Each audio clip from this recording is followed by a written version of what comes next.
receiving yards against Minnesota. Give me 110 yards. I know that sounds crazy. You don't have your number one quarterback. How are you going to get there?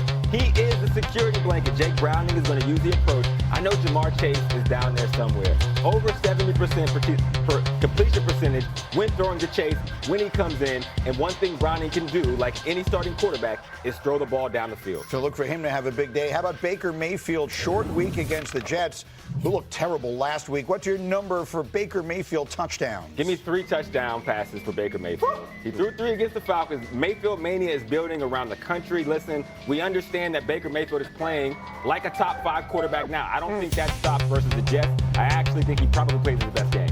And then finally, Hawk, Caleb Williams, passing yards for the Bears.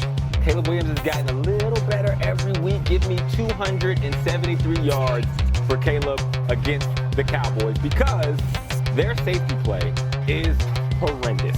I mean, literally, they could run the same play, all go special, everyone just go deep, and he would probably throw for over 300. So just picking up on that, because I think everyone saw that game last week, Giants, Cowboys. It was the most exciting game. That fourth quarter with 41 points scored was unbelievable, but someone might ask, like the layperson like myself, say, was the Cowboys defense as bad as I thought it was? Yes. It sounds to me like you're saying the answer is yes. It's worse than you thought it was. Every viewer at home that thought the Cowboys defense was bad, it was worse than what you thought it was because the easiest route to run in the game of football is what, Taylor? Do you know? A vertical route. It's called a go. You know why they call it a go? Because you just go. Because you just go. and that is essentially what the Giants did every time they needed to play, and it worked almost every single time.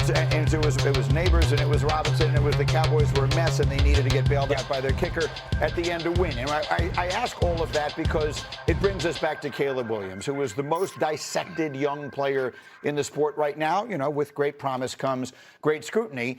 What do we need to see from him against the Cowboys? Should he have a very big day here? What are we thinking about Caleb through 2 weeks? Should be the best game of the season by far against Dallas. Should be one of the best games of his career. This defense is poor on the back end. That being said, I need everybody to take a breath on Caleb Williams. Can we just give the young man till like November? No. Yes. We got to give him till November till we can actually evaluate, is it going to work, or signs of it working with him and Ben Johnson in Chicago. Because every week, it's like Caleb Williams, it's the second week of the season in a new offense. And everyone's deciding right now if he's going to be the player that everyone wants him to be. And it's like no one hears. It's going to take time. It's going to take time. It's going to take time, but at the same, like when you put on the Cowboys film versus the Giants, if you do not have a career game against this defense, if they decide to play, like Giants are in zone defense 96.2% of the time. Like Eberflus knows exactly what the identity of what his Cowboys team wants to be. Yeah. Spoiler alert, they suck at their identity. Right. If it's zone 4, it's getting a touchdown every single time. Yeah. So like if Caleb Williams doesn't come in and absolutely show out this game, and I hate doing this being a former player, like you might have to start looking at a backup quarterback you're paying $16 million, 2 years, $16 million. Listen, Ben, like I hate saying it, but like you've got to be able to dissect it. Will, get in here. Dan, what should the expectation be? Like he's got 19 starts, he's got evidence, and I would also ask you too, like all this pressure, he was the #1 overall pick, and with all the stuff that's come out about Caleb, whether it's practice habits last year, that piece that we read in the offseason right before the season started, Coach Ben Johnson is out there in a presser yesterday saying we're not practicing like a championship football team. You're calling out your best players and your leaders on that team. Like, at what point should you not have that expectation?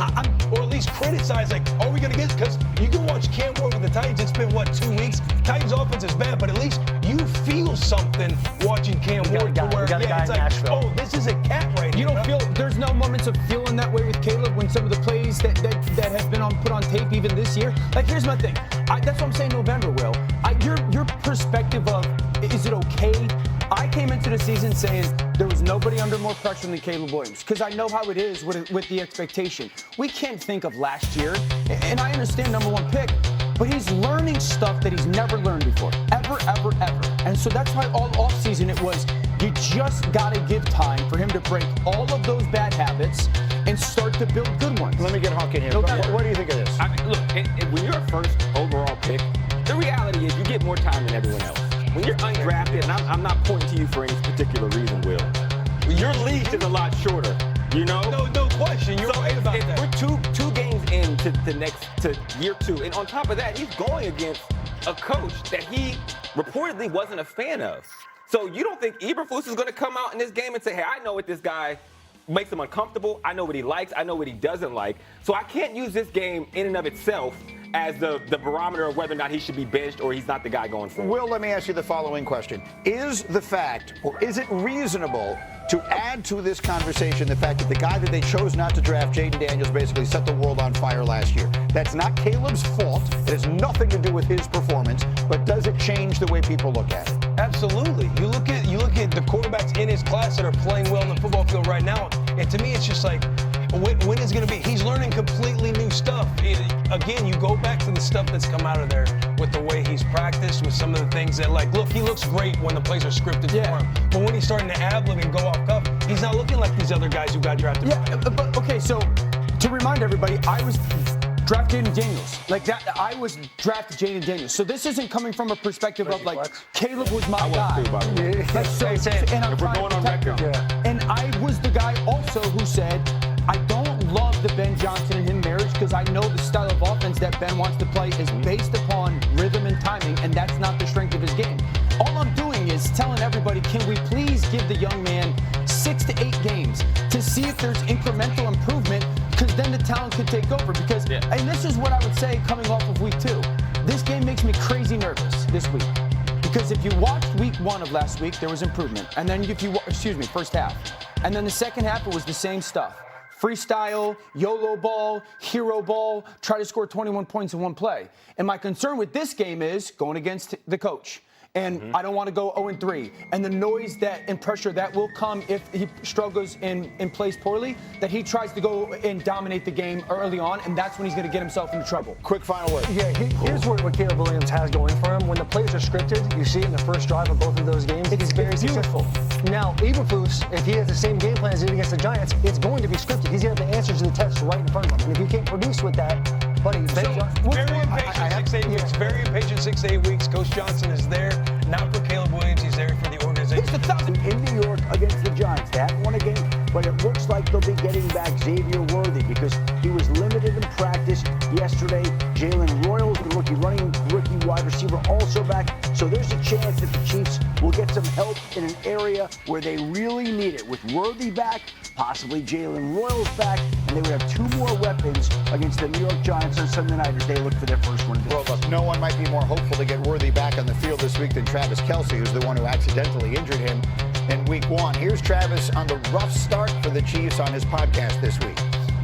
Right now, we're just not executing to the degree that we